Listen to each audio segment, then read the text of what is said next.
I think this is going to be negative 3t e to the negative t plus e to the negative 3t. Okay, this is what it is going to be, times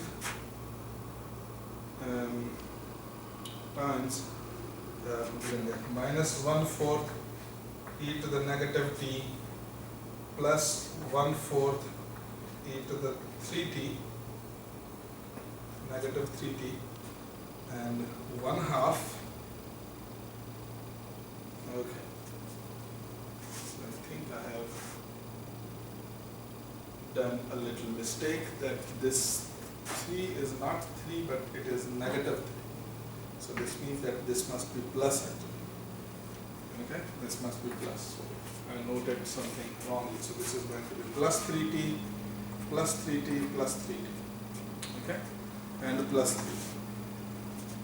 So the rest is same. So I just made a mistake of negative sign. So the last entry of the matrix is going to be 1/2.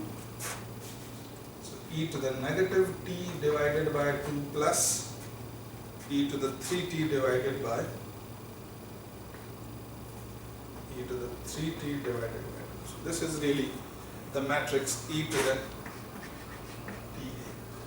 Now by the theorem, the result that I mentioned previously, the solution of the system of differential equation is u of t e to the ta matrix multiplied with the vector u0, which is u of 0 actually. So take e to the ta, okay, imagine you wrote it here, the same matrix, and multiply it with, I don't know, where is u0? So u0 is 1 and negative 1.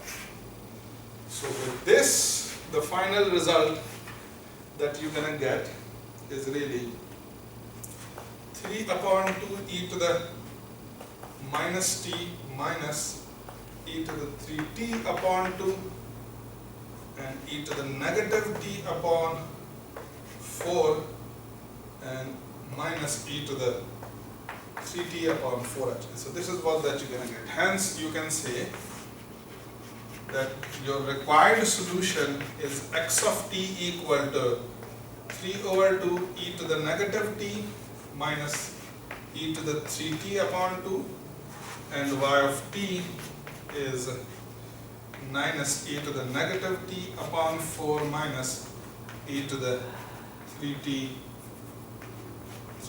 upon 4. So this is really is the solution of this system of differential equation, and you can see that what is the key thing that is helping us in doing all this stuff is the diagonalizability of the matrices actually.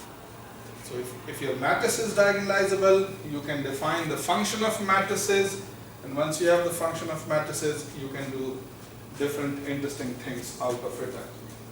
So this really ends the discussion on the diagonalization.